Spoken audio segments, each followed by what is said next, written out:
O podcast que você ouve agora é uma produção da Central 3.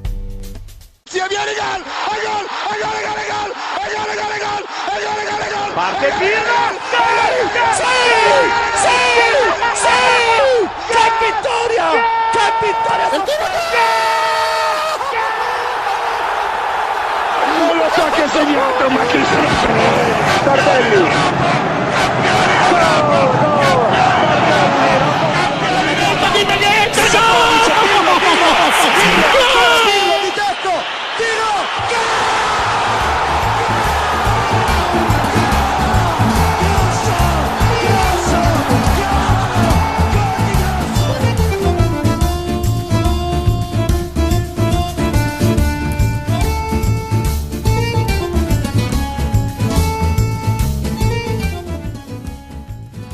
Olá a todos, sejam muito bem-vindos à edição de número 3 do podcast da Calciopédia.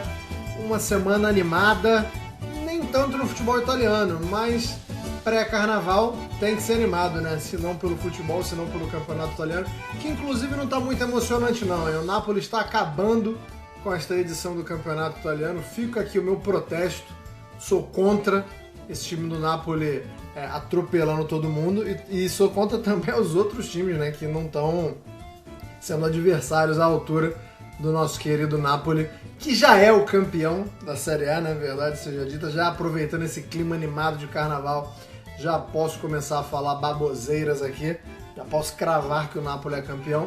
Tenho certeza que alguns dos meus amigos discordarão dessa afirmação, mas a edição de número 3 do episódio da Calciopédia, a gente vem falando muito sobre eventos culturais, né? Já que o carnaval tá aí batendo a porta, a gente vai falar também sobre eventos culturais e musicais, digamos assim, da Itália, a relação do futebol italiano com esses eventos. Vamos tentar trazer um pouco do carnaval também para dentro desse cenário do futebol italiano, algumas histórias aí, algumas fantasias, alguns contos que a gente vai trazer, que a gente vai relembrar, ligando o carnaval brasileiro ao futebol italiano. Tem gente aí que acha que a Fiorentina poderia ter sido campeã não fosse o carnaval carioca, mas a gente vai falar sobre isso e muito mais.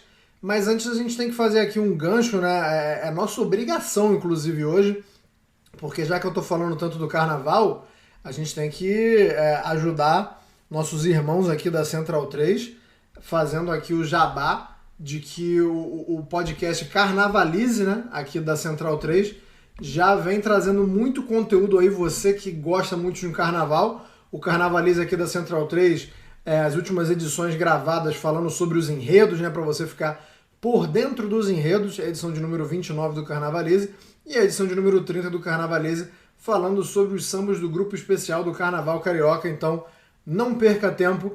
Depois que acabar de escutar a gente, lógico, né? Não sai agora não. Depois que acabar a Calciopédia de número 3, você vai lá curtir também o podcast do Carnavalize.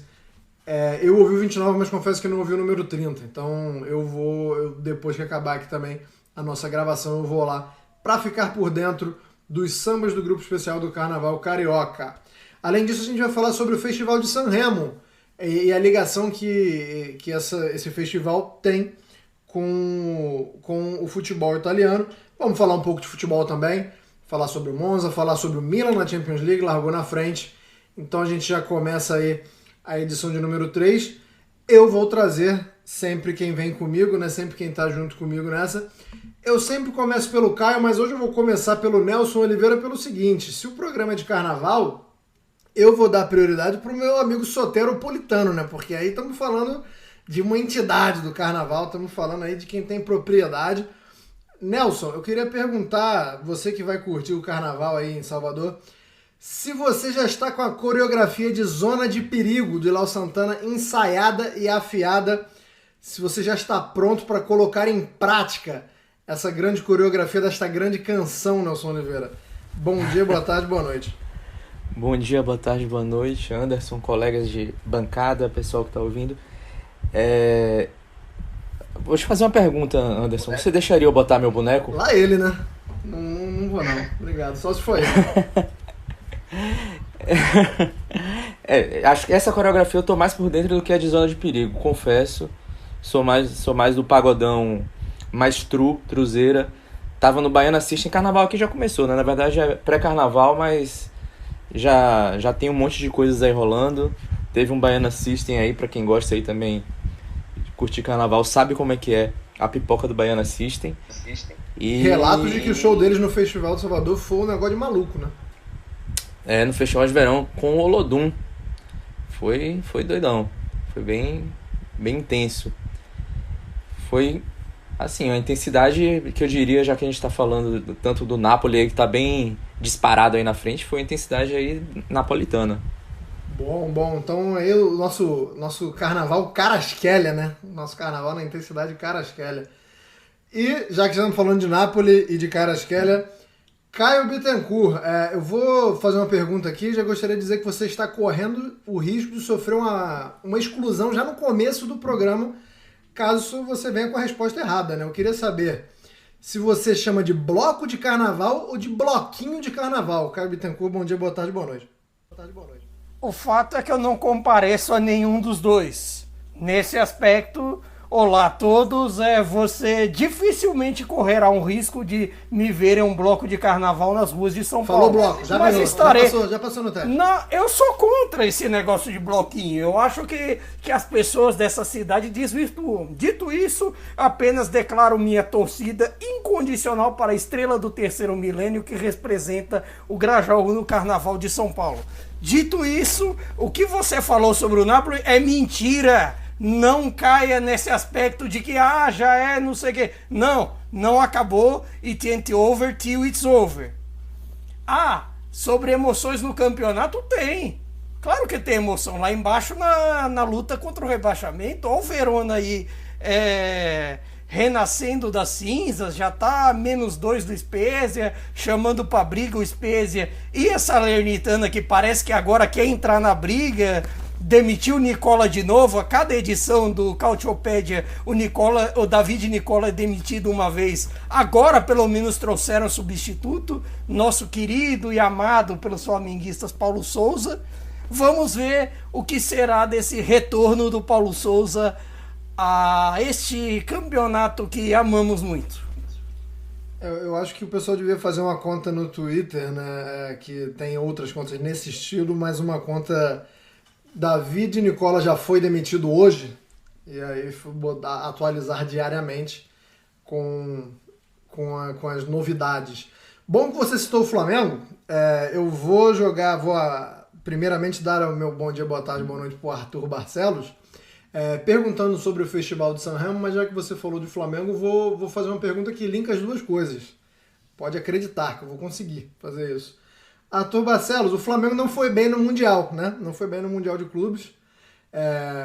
Perdeu para o Hilal, mas a gente pode dizer que foi bem no Festival de Sanremo, né? Porque o vencedor do Festival de Sanremo dessa edição de 2023 foi ninguém menos do que Marco Mengoni. Então gostaria de dizer que se isso já conta como uma vitória do Flamengo. Bom dia, boa tarde, boa noite. Muito bom dia, muito boa tarde, muito boa noite. Anderson, Nelson, Caio, todos que nos acompanham aqui. Primeira vez, inclusive, participando agora na nova plataforma, na Central 3. Um grande prazer participar com vocês. Cara, esse golpe aí não vai valer não, viu? Infelizmente, o Mengão tá mal. E não vai ser o Sanremo o festival que vai salvar o Flamengo não, viu? Vai que, né? Tentei ajudar meu time, sou flamenguista, mas infelizmente não consegui usurpar o título do Festival de Sanremo para o Flamengo. E já vamos começar falando sobre o Festival de Sanremo então. Nelson, você que acha que domina mais sobre isso, explica um pouco para a galera do Brasil como é que é, porque a gente tinha muitos festivais de música similares ao Sanremo aqui no Brasil, na década de 50, 60, ainda quando o rádio era muito forte. Isso foi morrendo, ou foi definhando, ou foi diminuindo no Brasil. A gente tem festivais de música, mas não exatamente nesse estilo que a gente tinha os festivais de rádio e de TV no Brasil, e nesse estilo que é o Festival de Sanremo. Queria que você falasse muito, não sei se você acompanhou essa última edição, né, que como eu acabei de falar foi vencida pelo Marco Mengoni. Inclusive, gostaria de dizer que eu discordo da decisão, tá? Não foi minha música favorita, eu gostei muito mais de Super-Herói, do Mr. Rain, mas eu não voto, eu não participei da votação e acabou ganhando o Marco Mengoni. Mas disserte sobre o Festival de Sanremo, Nelson Oliveira. Dessa vez eu não acompanhei o festival porque, enfim, né, como eu disse aqui na abertura, o Carnaval em Salvador já está acontecendo, né? Então, estava aí pelas ruas da cidade. Mas o Festival de Sanremo, ele é um dos festivais mais antigos da Europa, né? E festivais musicais mais antigos da Europa. Ele começou na década de 50 e acontece na cidade de Sanremo, né? Na Ligúria, região litorânea, né? Uma região bastante turística, bonita por ali. E, enfim, né? Vários e vários nomes famosos da música italiana passaram por lá, vencendo ou não, né, o festival. A gente pode falar... muita gente vai conhecer Peppino di Capri, já deve ter ouvido aquele CD ali que você vai lá aquela macarronada da mama ali, que você tá no fim de semana, domingão, alguém vai e coloca a música do Peppino di Capri para tocar. Gianni Morandi também, que é um cara muito conhecido e ligado ao futebol, né? Ele já foi presidente honorário do Bolonha, inclusive. E, enfim, vários outros nomes, né? Mas assim, mais atualmente a gente pode trazer o Eros Ramazzotti, que esse aí acho que todo mundo que já ouviu alguma música italiana ouviu Eros. Então, é isso. E o Festival de Sanremo, ele ainda classifica, né? O seu vencedor vai disputar o Eurovision, né? Ou Eurovisão, se você preferir a versão portuguesa do nome, que é um torneio, né? Um campeonato europeu mais Austrália da música pop atual, né? E também acontece já há um tempão. É bem divertido, né? A gente infelizmente não pode contar com o Leonardo Bertozzi aqui por motivos contratuais, né? A gente não pode trazer ele aqui para falar isso, mas é um grande fã, né, das competições musicais aí que a gente tem no Brasil. É um grande sanremólogo e um grande adepto do Eurovision. Até acompanhei essa edição, mas nada como o nível de Bertozzi. Não, aí a gente tá falando do Milton Cunha de Sanremo, né? O Bertozzi é o Milton Cunha lá do festival italiano.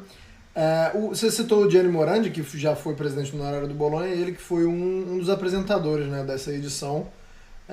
Não sei quantos aninhos o Gianni Morandi tem não, mas tá bem coroão já, né? Já deve estar beirando os 80 ali. Pelo menos é uma 78 exatamente. Nos 80, como eu disse, 78 anos. Ele foi um dos apresentadores dessa edição.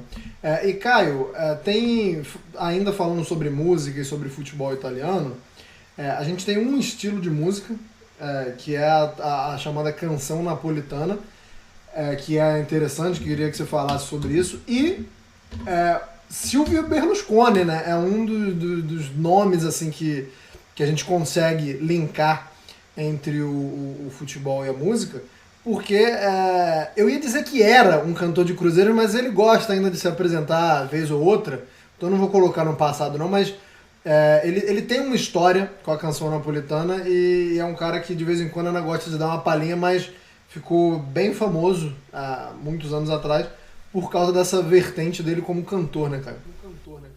Não apenas assim, famoso, ele não apenas cantor, como tem CDs gravados. Você pode pesquisar no YouTube, você pode dar streams no seu aplicativo preferido de música depois que terminar o Cautiopédia, claro, por favor. De repente você faz a sua análise, conta aquele Scrubble pro Last FM. Meu irmão, que é um grande fã de Scrubbles, não fará, porque assim como o Amadeus, apresentador de Sanremo, é um grande inteirista, então nesse aspecto é diferente. Mas a importância da canção napolitana é porque no fim das contas é um dos grandes uma das grandes formas características da cultura do dia a dia napolitano, que se faz sob diversas formas. Não é apenas o o Calcio na forma com o Napoli, a culinária e a arquitetura da cidade, tanto que, por exemplo, estamos falando de uma cidade que o seu centro histórico é patrimônio mundial da Unesco. Mas você tem sempre uns cantores de relevância nacional. Você tem o saudoso Pino Daniele, você teve alguns outros cantores napolitanos. Se você já ouviu, por exemplo, a canção oficial da Copa do Mundo de 90, a Un'estate Italiana, foi feita por um napolitano, junto com a Gianna Nannini, o Eduardo Benato, também grande cantor napolitano, e alguns tantos outros. E essa coisa se passa de geração para geração. Tanto que um dos competidores, um dos finalistas, o LDA, é filho de ninguém menos que Didi D'Alessio, que é um grande competidor em Sanremo e sempre tá lá manifestando sua paixão pelo Napoli. O LDA também, o Luca D'Angelo, ele não quer citar o sobrenome óbvio, até pelo peso do sobrenome para a música italiana, não só napolitana, mas para a música italiana no geral.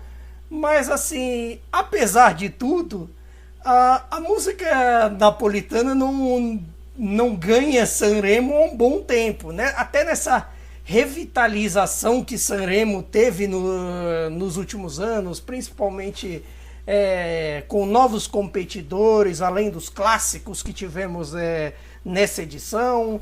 Alguns campeões do passado também tiveram, e apesar disso a canção napolitana não ganha Sanremo há um bom tempo.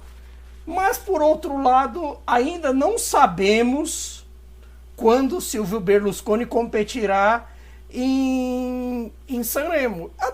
Até porque também esses dias ele está um pouco atribulado. É o governo que ele está junto lá com a Giorgia Meloni, junto ali na coalizão Forza Itália, Fratelli d'Italia e a Liga.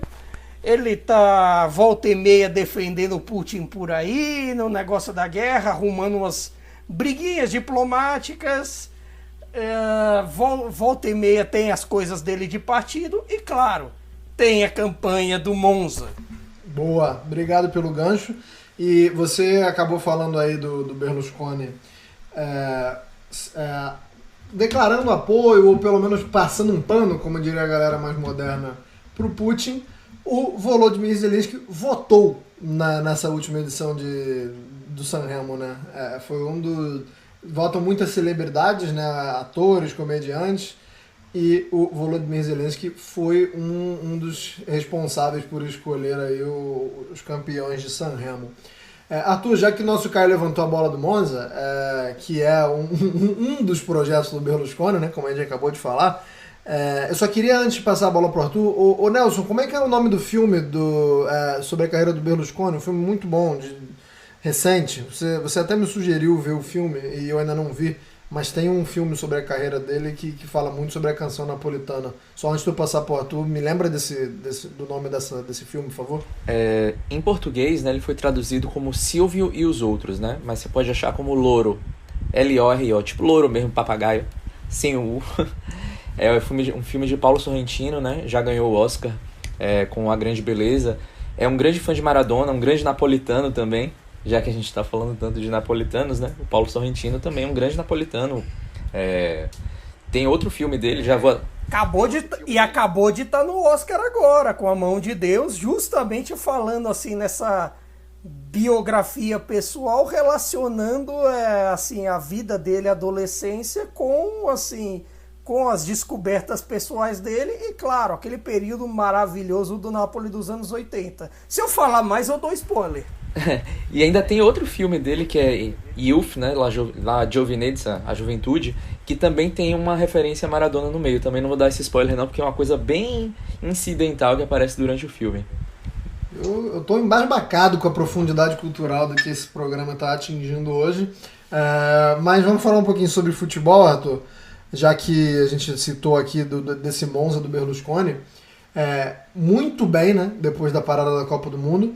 E com uma característica muito curiosa que você até citou no Twitter essa semana, sobre a força que esse time está trazendo, que está demonstrando com os jogadores italianos, né? Queria que você falasse mais sobre isso. Exatamente, né? O Monza até quebrou um recorde, né? Na verdade, registrou uma marca, né? Que há muito tempo não acontecia na Série A, de ter bastante italianos, né? Envolvidos no time. Não sei se exatamente tem a ver, mas imagino que não tenha nada a ver com as ligações políticas que tem, as preferências ideológicas que tem o Berlusconi e o braço direito dele, o Galliani.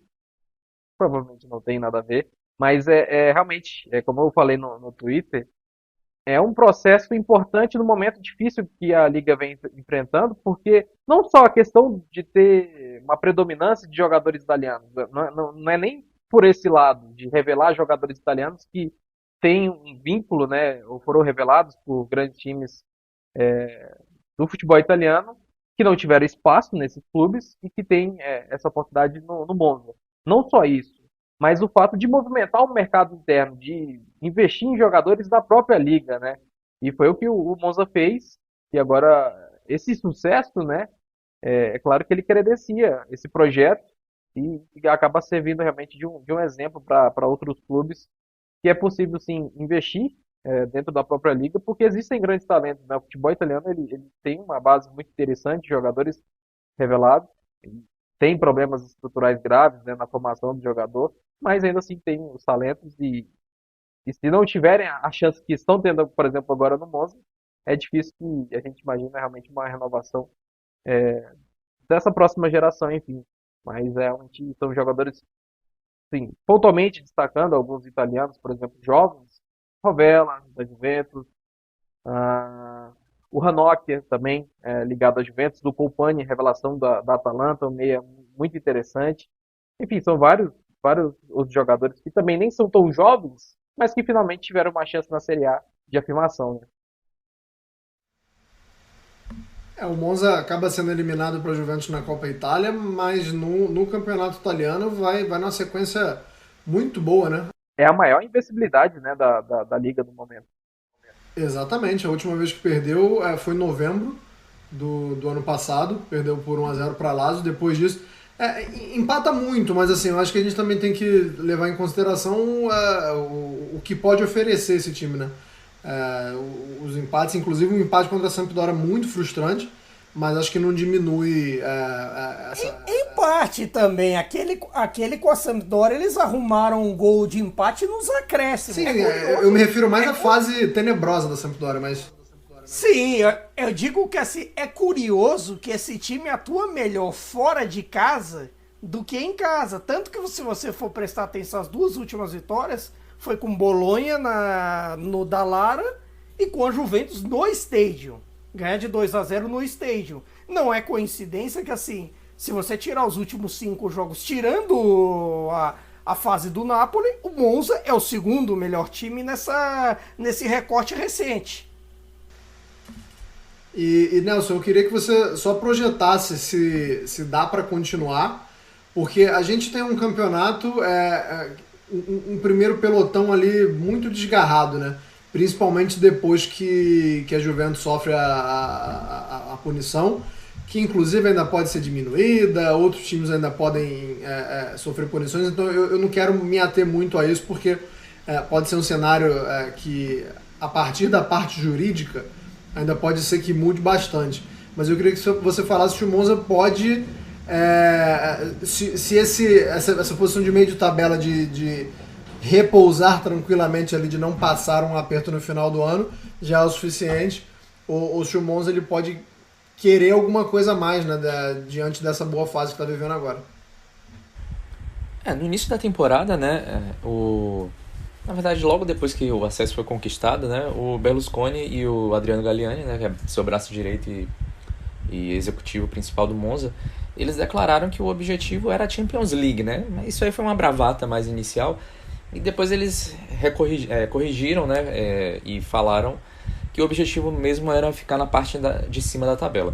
Nesse momento está na 9ª posição, né, empatado com a Juventus e com o Bolonha.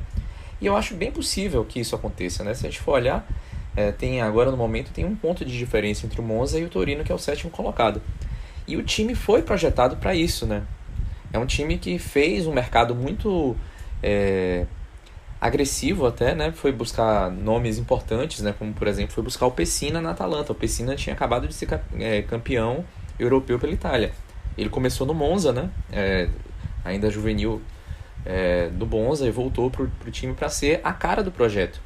E aí eu vou fazer um contraponto ao Arthur, porque eu acho, sim, que o fato de o Monza ter investido muito em jogadores italianos faz parte do projeto político do Berlusconi. Porque ele ficou muito tempo afastado da política. Enfim, né, o Berlusconi a gente sabe que é um cara muito polêmico, né? E com diversas acusações contra ele. Se alguém aqui que está escutando a gente resolver ver o filme que a gente falou, né, o Silvio e os outros, vai ver bastante, né, porque é basicamente uma cinebiografia do Silvio Berlusconi, né? E além de todos os escândalos sexuais também que envolvem a figura dele, né? E nos últimos anos ele tem tentado voltar à política, porque uma coisa que marca a vida de Silvio Berlusconi é a vontade de estar nos holofotes. Ele é um cara que já é um oitentão, né? Mas não suporta ter 80 anos, sempre quer ser um cara jovial, quer sempre estar ali sendo paparicado.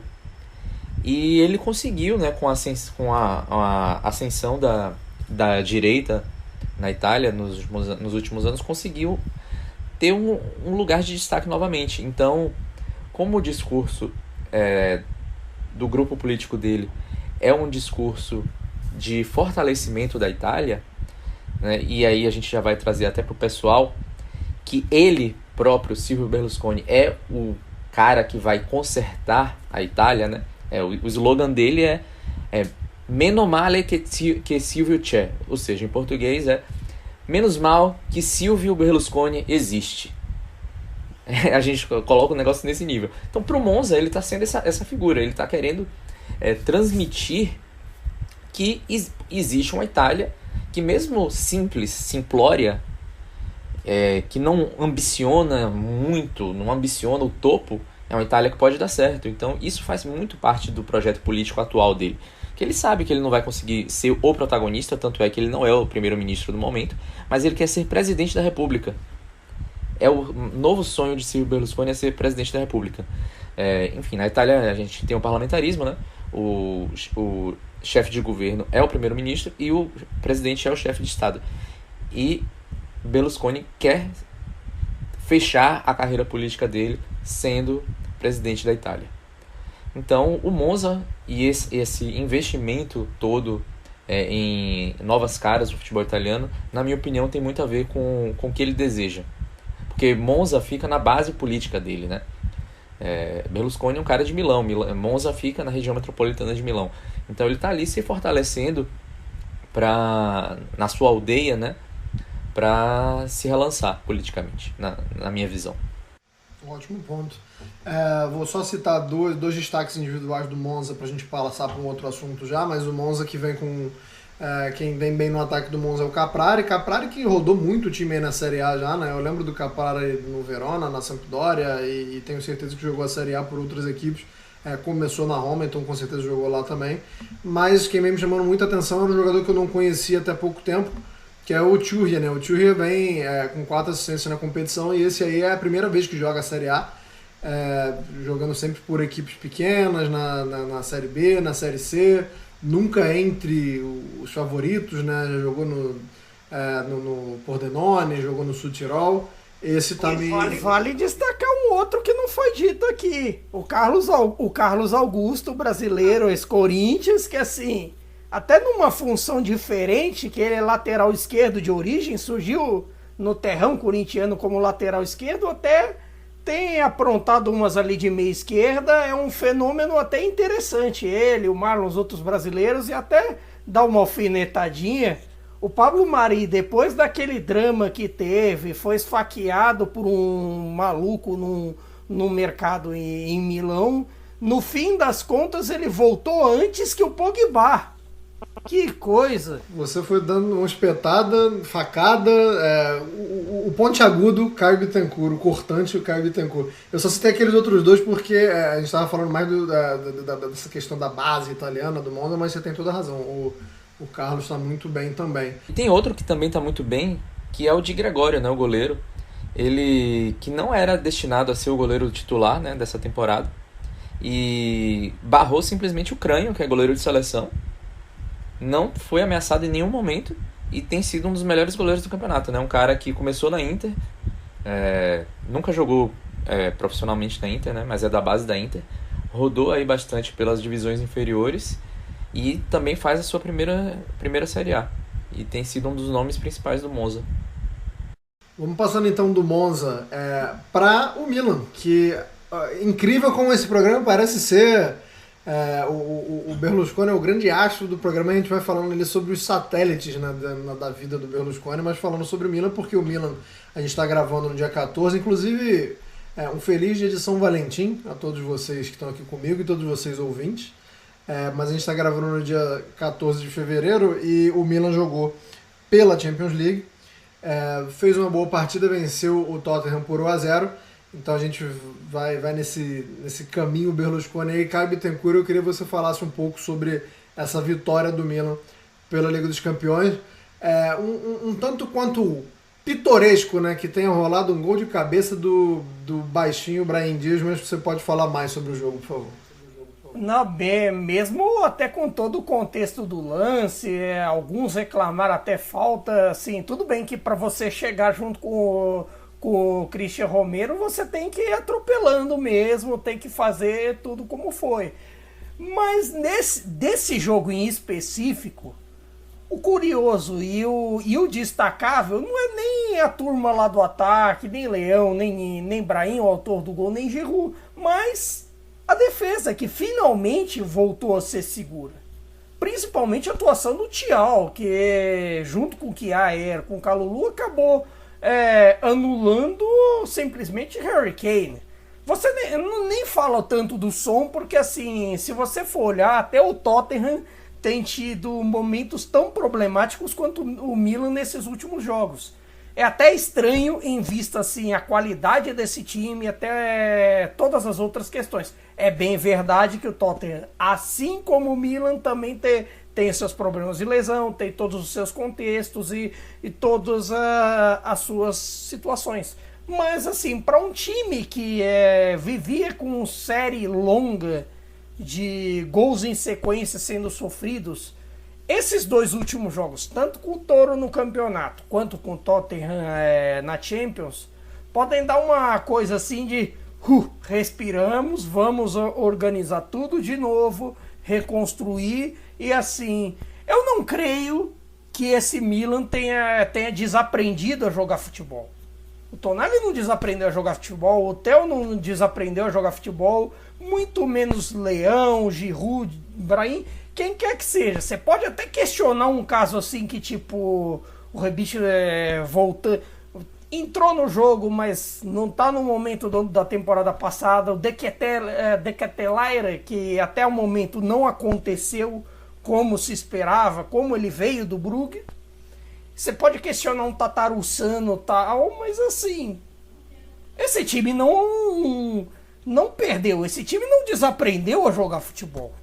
Então, assim, é aquele momento que o Milan vai reconstruindo o seu castelo para as disputas da temporada. Tem Champions, o campeonato tá aí também, então no fim das contas você precisa só reformar e sair na frente desse confronto com o Tottenham, pensando na volta em Londres. É um bom negócio e assim, você pode deitar com a cabeça no travesseiro tranquilo, mas ainda assim, 1-0 diante de certos momentos do jogo, talvez você possa pensar que poderia ser um placar maior, você poderia ir para Londres com uma vantagem mais confortável. Então, fica essa questão. Eu vou seguir um pouco nessa linha aí para fazer a pergunta para o Arthur, porque é lógico que o torcedor do Milan tá satisfeito, né, com essa vitória por 1-0, mas se a gente colocar em perspectiva o que vinha acontecendo no Milan, né, o Arthur, recentemente, Não é por causa dessa vitória que a gente vai falar que agora vai, né? Eu acho que é muito pouco ainda. Queria saber se você concorda. Ou se essa vitória pode ser um propulsor aí mesmo e de fato mudar esse panorama recente do Milan. Mas é porque estava muito mal, né, até o jogo de hoje. Sim, sim, era uma sequência de goleadas, né, que vinha sofrendo, muitos gols, além das derrotas, obviamente, que acabaram, né, com o time no campeonato, saindo até do G4. Mas ela certamente, essa sequência de vitórias por 1-0, elas, além do que o Caio já trouxe em relação à consistência defensiva, ao destaque do Thiago, que era uma crítica, inclusive, muito recente, muito recorrente, na verdade, da torcida do Milan, né, em relação ao trabalho do Pioli, de utilizar os jogadores que o Milan buscou no mercado, né, essas jovens revelações, por exemplo, do futebol alemão. O Thiago é um dos zagueiros mais promissores aí do futebol alemão e que, diante de todos os problemas defensivos que vinha tendo no Milan, ele foi tão pouco testado, né, durante esse período, e agora finalmente tem essas oportunidades, e são 2 jogos com ele de titular, 2 jogos que o Milan não sofre gol. O que certamente elas vão servir, essas vitórias, é de retomar a confiança do time, né, dos jogadores. Por exemplo, o gol do Brahim Dias é muito importante para ele, que é um jogador que sabe do talento dele, que é inquestionável, mas muito irregular, né? Às vezes é um craque, às vezes passa despercebido no jogo. A própria participação do Rafael Leão, participou muito do jogo junto com o Theo Hernandes ali do lado esquerdo. Enfim, ela é muito importante para realmente recuperar a confiança dos jogadores e para ter uma sequência aí, quem sabe, dentro da Champions League, quem sabe, né? Mata-mata, ele dá essa chance. Eu não acredito muito que esse time possa ser um time campeão no mata-mata de Champions League, mas ainda assim, o Milan tem muito caminho ainda para recuperar a temporada na Série A, e uma campanha, por exemplo, avançando de time forte como o Tottenham, por mais que tenha tantos problemas com o Antônio Conte, é claro que retoma bastante a confiança essa vitória e dá um pouco de esperança de uma recuperação nesse primeiro semestre, né, do ano. E a gente, quando voltar a gravar, as outras 2 equipes italianas já vão ter jogado, né, na Liga dos Campeões, mas se você quer ficar por dentro ou quer um negócio assim fresquinho quando elas jogarem, ouçam o podcast da Trivela, né? A Trivela aqui da Central 3, semanalmente está no ar, inclusive falando também sobre essa rodada que começou hoje, né? Onde, inclusive muito interessante a gente falar do outro jogo rapidamente, embora não tenha um time italiano. O Bayern vence o Paris Saint-Germain com uma boa colaboração do bom Donnarumma, né? Então, o torcedor milanista ficou feliz 2 vezes hoje. Ficou feliz pela vitória contra o Tottenham e ficou feliz porque o Donnarumma mostrou um belíssimo exemplar de braço de jacaré no gol do Coman.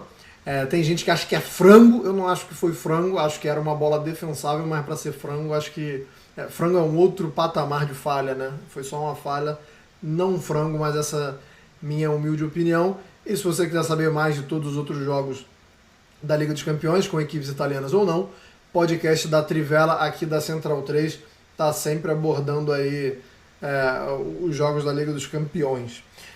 Vamos pular agora para a parte do Carnaval, né? Não vamos pular Carnaval por enquanto, mas vamos pular para a parte de Carnaval que a gente prometeu no começo do programa.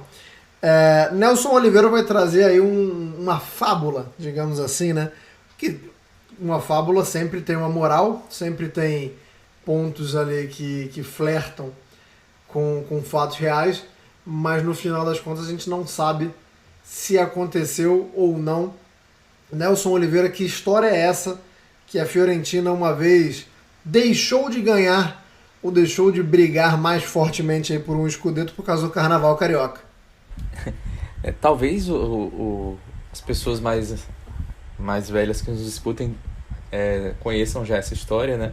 Aconteceu na virada, né, no início de 1999, né, durante a temporada 98-99.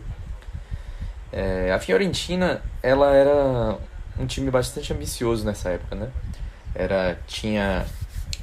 dinheiro da família Czech-Gore, né, que é uma família de cineastas, né, a gente já falou de cinema antes aqui. A família Czech-Gore é uma família de produtores de cinema, né, mais especificamente, não são diretores, eles produzem filmes. E nos anos 90, eles adquiriram a Fiorentina e na temporada 98-99, eles foram buscar simplesmente Giovanni Trapattoni, o técnico mais vencedor da história do futebol italiano, para ser técnico naquela temporada, né? E o time simplesmente era o time que tinha Batistuta, Rui Costa e Edmundo no ataque, né? E, enfim, né? Muita gente que acompanha a carreira do Edmundo já viu ele falando muitas vezes que ele e Rui Costa se detestavam, né? E ele também não tinha uma grande relação com o Batistuta. Mas, enfim, o que acontece é a Fiorentina liderava o campeonato italiano na virada do turno. Enfim, né, a gente está falando aqui da 20ª rodada. Então a gente chega aqui no dia 7 de fevereiro de 99, na 20ª rodada, uma rodada muito importante para a Fiorentina, porque a Fiorentina estava na liderança isolada do campeonato naquele momento, quando, na reta final da partida, Batistuta se machuca, tem uma lesão no ligamento colateral do joelho, se lesiona e ganha aí um prognóstico de praticamente um mês fora. E a Fiorentina nessa época já estava com poucos atacantes no elenco. O Luiz Oliveira, né, o brasileiro naturalizado belga que estava voltando de lesão, o Carmine Espósito, ele não se dava muito bem com o Trapattoni, também não estava ganhando muitas chances. Então o que acontece? Edmundo virava a principal fonte de gols da Fiorentina. Só que ele tinha uma cláusula contratual que ele poderia sair no carnaval para vir curtir o carnaval no Brasil, e o carnaval aconteceria na semana seguinte. Ele não estava se dando bem com o Batistuta e com o Rui Costa, eles estavam no ápice assim das más relações, e termina o jogo e perguntam ao Edmundo se ele vai viajar ou não. Ele diz que sim e que é capaz que ele nem volte. De fato, ele vem para o Brasil. O carnaval é no dia 14 de... No dia 14 de fevereiro tem o desfile do Salgueiro. Nesse mesmo dia, a Fiorentina joga pela manhã, perde para a Udinese, perde a liderança do campeonato. E Edmundo sai no carnaval, lindamente desfilando pelo Salgueiro, com um sorrisaço no rosto, sambando e nem aí pro que aconteceu com a Fiorentina. Na quarta-feira seguinte, rola também a semifinal de Copa Itália. A Fiorentina estava na semifinal da Copa Itália. Edmundo também não joga. A Fiorentina até passa pelo Bolonha. Ganha de 2-0 fora de casa o jogo de ida. Ganhou bem, tudo bem. Enfim, e vale lembrar aqui que o jogo contra o Bolonha não é um jogo qualquer para a Fiorentina. É um derby, né? É o chamado derby dos Apeninos. Existe uma rivalidade ali entre os times. São cidades relativamente próximas. Então ainda tem isso. O Edmundo acabou voltando.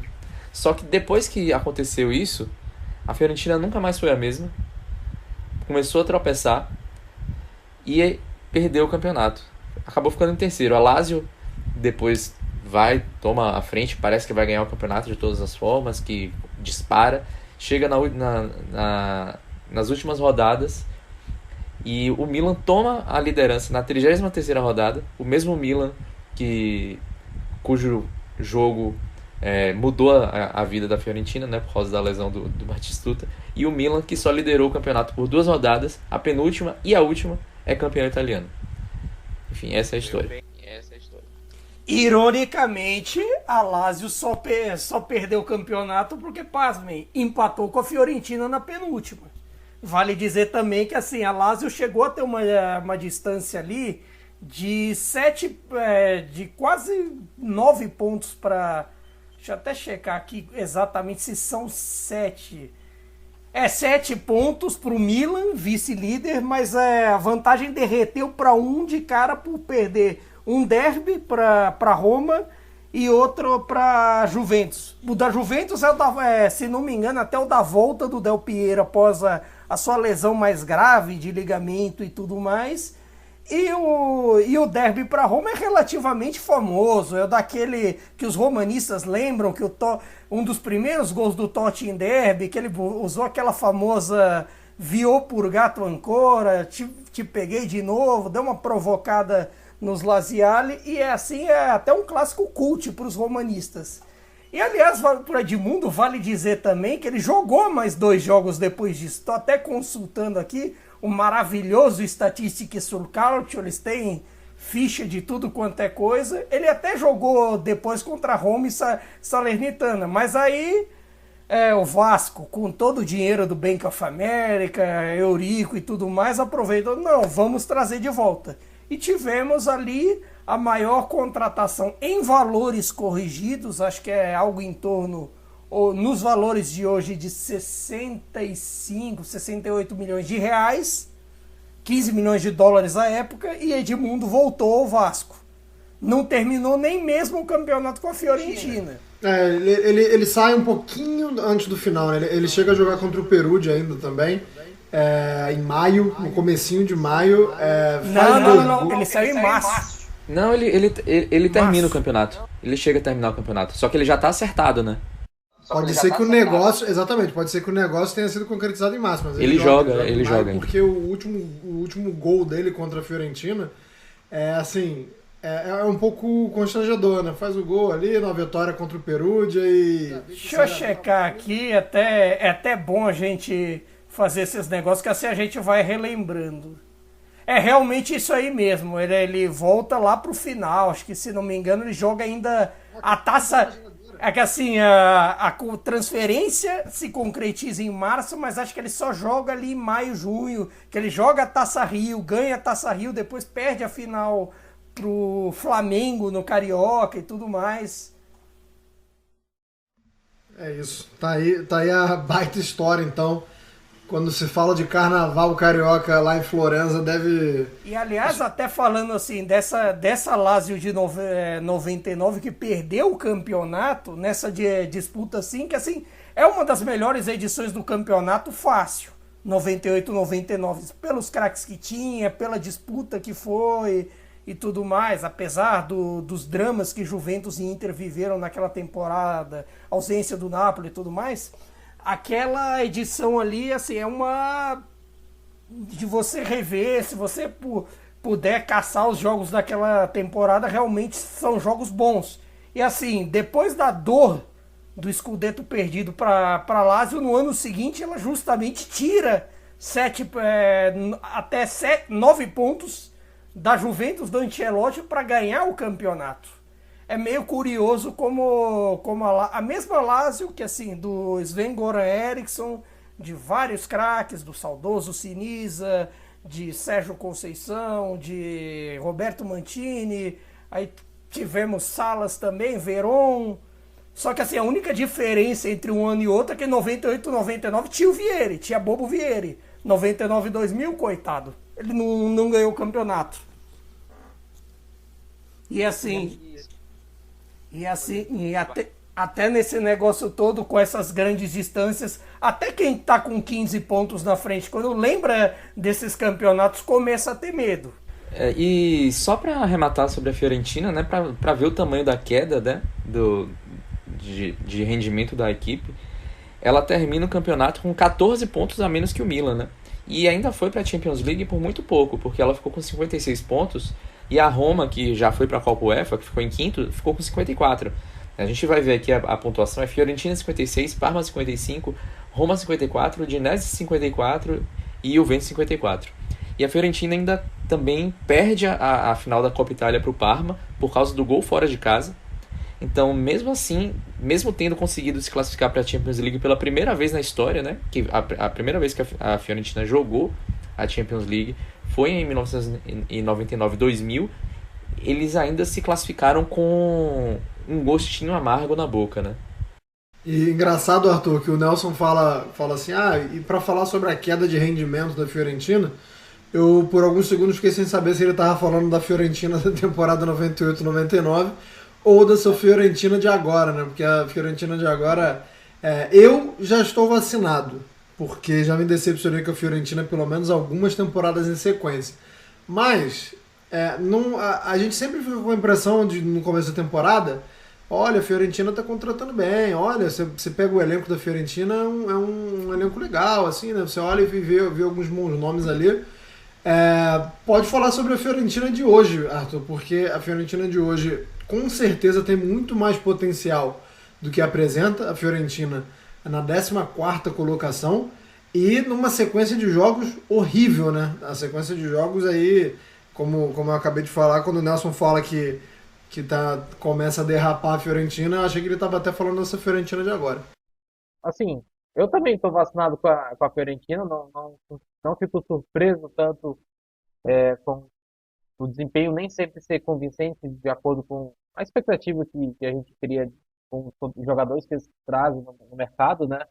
Mas nessa temporada especialmente é decepcionante, muito decepcionante sim, porque é o trabalho do italiano, que é um dos melhores treinadores hoje da Série A, né, do futebol italiano, do time italiano, e o trabalho dele nessa temporada, não só pelos resultados, mas as atitudes que ele toma, né, a leitura de jogo dele, enfim, a falta de variação, né, de talvez não estar funcionando dessa forma, buscar novas alternativas, não tem realmente um plano B, né, é sempre aquele mesmo método.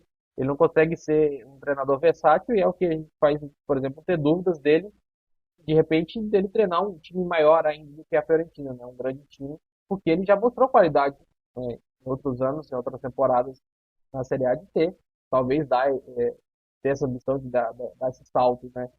Mas, e até pelo que já fez também na temporada passada, né? A temporada passada foi muito boa da Fiorentina, e faz um mercado também interessante agora no verão. Só que, realmente, é muito decepcionante, a sequência de resultados é muito ruim. E até por isso, ela quebra um pouco essa questão de a gente estar vacinado ou não com as decepções da Fiorentina, porque ela foi além dessa vez. E é bom ficar, inclusive, de olho com quem está embaixo, porque o Verona tem força para poder reagir, fez um mercado interessante, trouxe jogadores interessantes aí, jogadores jovens, né? O Verano sempre tem essa capacidade de achar esses jogadores, de revelar jogadores.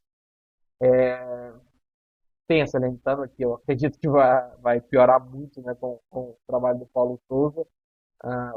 Enfim, o próprio Spezia, que não tem tanto recurso, né, para reagir, mas é bom ficar de olho, sim, em quem está embaixo ali, em uma eventual reação, porque hoje é a realidade do time, porque que vem jogando, na verdade, né? Claro que uma, duas vitórias ali pode mudar esse cenário, mas a gente não está vendo o time dar essa reação, né? Então, por isso tem uma preocupação realmente com a situação do momento do time. A Fiorentina que ainda pode colocar um gosto doce, né? O Nelson falou que quando se classificou para a Liga dos Campeões se classifica com gosto amargo. Essa temporada, apesar da Série A muito ruim, pode terminar com gosto doce, porque a Fiorentina está nas semifinais da Copa Itália e aparentemente pega um time pior, pega a Cremonese, a grande surpresa dessa edição da Copa Itália. Mas eu não vou ter coragem de dizer que já é que é tranquilo, porque a Cremonese eliminou Napoli e Roma em sequência. Então não dá pra dizer nem que é tranquilo, assim, tanto da situação do campeonato, que eles estão assim quase equidistante entre a Conference, o sétimo colocado Torino e o Verona, assim, 6 para cima e 7 para baixo, e não dá pra dizer nem que é um confronto tranquilo na Conference, que pega o Braga, que tá bem na temporada.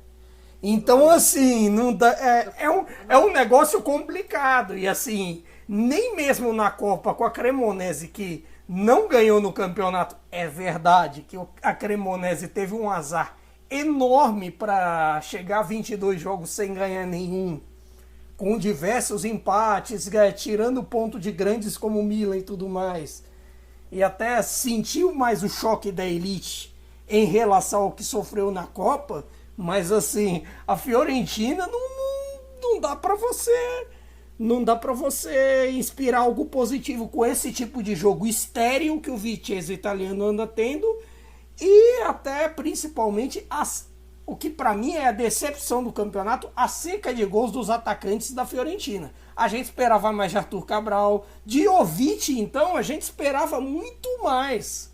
A gente até tinha quem cotava que ele podia estar no pelotão dos artilheiros. Cadê os gols do Jovic? Mas essa galera aí que tava imaginando ele nos artilheiros também é o rapaz, supra-sumo do meu time. amigo, o que pagaram por ele no meu Fantacalcio, naqueles leilões maravilhosos do Fantacalcio, foi uma nota. Em compensação, eu paguei pouquinho pelo Beto, rapaz. Tô ganhando todo o jogo, o Beto da Udinese. Bom, e ainda teve o azar da lesão do Nicolás Gonzalez também, né? O Nico ainda se machucou. Eu até gosto do Iconé, mas o negócio dele é que o gol fica pequeno, né?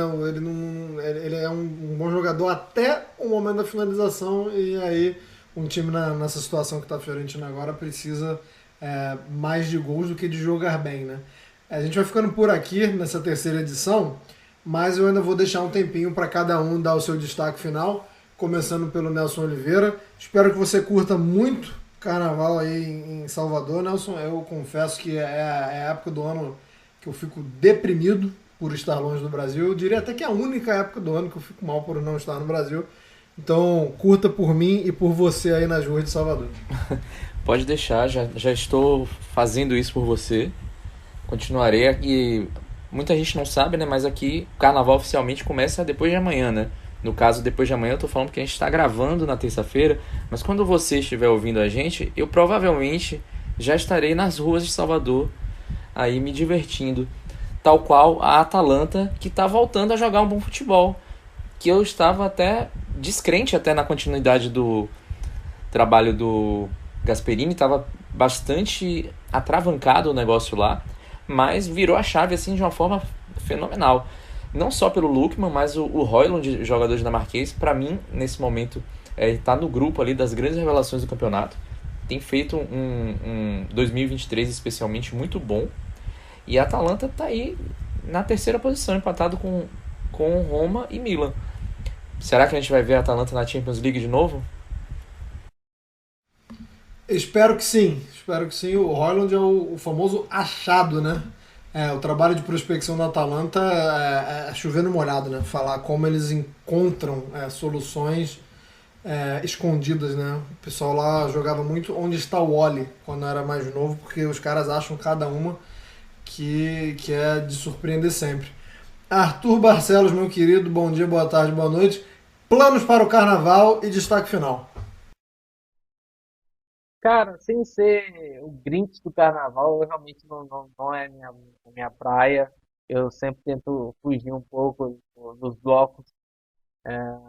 Infelizmente, aqui em Goiânia tinha uma tradição, tem o Carnaval, inclusive uma semana antes realmente do feriado, teve aqui, agitou a cidade, bagunçou tudo realmente, sábado, domingo, a galera bastante ativa, porque no feriado a galera viaja, né? Porque tradicionalmente o Carnaval aqui em Goiânia ele é bem fraco, então eles fazem uma semana antes, todo mundo viaja e tal, e aí sempre rola um festival de rock, mas desde a pandemia a galera realmente desanimou muito, então eu acho que eu vou acabar realmente ficando em casa e assistindo a nossa Série A.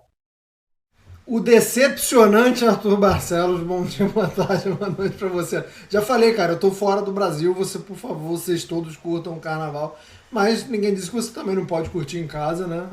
Estou sendo aqui muito arbitrário. Carnaval também é tempo de descanso, pô. Estou sendo muito arbitrário. Eu acho que eu já passei um Carnaval na sua terra, não em Goiânia exatamente, mas em Caldas Novas. Já passei um Carnaval por Caldas Novas. Era a época que o pessoal ainda existe muito, né? Mas era uma febre muito grande de som automotivo. Eu acho de um mau gosto tremendo, e eu me lembro, acho que o que marcou mais pra mim era uma batalha de uns carros de som que não dava pra ter paz, mas tenho boas memórias também de Caldas Novas aí, do nosso grande Goiásão. Caio Bittencourt, você já falou que dificilmente vai sair em blocos, então não sei se você tem planos para Carnaval, mas seus planos e seu destaque final, por favor. Bom, de destaques finais, vamos ao duplo. Primeiro ao Napoli, porque todo mundo espera naturalmente que eu fale do Napoli. Um positivo e um negativo. O positivo, para não falar do óbvio, que é Kvaratskhelia e Osimhen, que assim serão destaques em 9 entre 10 podcasts que você ouvir, em 9 entre 10 canais de YouTube, canais de TV e quaisquer canais sérios que acompanhem a Série A, que acompanhem futebol, menos a Gazeta, o Corriere e o Tutto Sport, que eles não estão sendo sérios há um tempão, ignoram o Napoli há um tempão. Eu vou destacar positivamente o trabalho dos laterais. Incrivelmente, Mário Rui no lado esquerdo, que tem trabalhado bem nas jogadas com o Kvaratskhelia, com todo o processo, e principalmente o Di Lorenzo, que tem aprimorado sua função defensiva, mas também tem aparecido muito bem nas jogadas de ataque. O lado negativo, que eu acho que assim, até o momento no pós-Copa não renderam muito bem e precisam voltar a crescer o futebol, pensando nos desafios que vem por aí de campeonato, de Liga dos Campeões e por aí vai, são principalmente Anguissa, que embora esteja se mantendo na média, não está ao nível estrepitoso da primeira fase do campeonato antes da Copa do Mundo, e principalmente Zielinski, que até o momento parece estar mais discreto desde que voltou da Copa, e assim, o jogo não tem passado tanto por ele, muito pouco por ele, e nesse aspecto ele precisa melhorar um pouco mais, ser mais ativo no jogo, e assim, até por isso às vezes a gente reclama que ele é meio sonolento às vezes, e que ele às vezes é meio vagalume, mas de repente ele acorda, e quando acorda esperamos coisas positivas dele. O outro destaque que farei se falamos dos recém-ascendidos, da Cremonese, falamos do Monza também, falamos também do Lecce. O Lecce também tem feito um campeonato bem seguro, com peças muito boas. Vale destacar o ítalo brasileiro, Gabriel Strefeza, lá no ataque, que tem feito bons jogos, tem participado muito bem, feito gols, e defensivamente a dupla Baschirotto e Umtiti tem dado muito certo. A já experiência do Umtiti, por incrível que pareça, a gente tratar o Umtiti como experiente, mas o Baschirotto também tem feito bons jogos, e o Falcone, que é um dos melhores goleiros do campeonato até aqui para mim. Para mim só não é o melhor o Falcone, que apesar dos milagres dele, as boas participações, não existe lugar de melhor goleiro dessa temporada sem ser Vicário do Empoli. Vicário do Empoli já é meu voto antecipado. Ele só perde a posição se de repente daqui pra maio ele tomar frango jogo sim, jogo também. De resto, temo meu goleiro. Não elogio o goleiro antes da hora, e gostaria de dizer que você tirou muita onda usando um adjetivo estrepitoso. Estrepitoso referência histórica. Se Diego usava isso para definir qual é o sabor do título, qual o sabor do segundo Scudetto, assim, como eu revejo quase sempre a domênica esportiva do primeiro e do segundo título do Napoli, aí o Bistecone, Giampiero Galeazzi também mora no céu junto com o Diego, qual que é o sabor do título? O sabor é estrepitoso.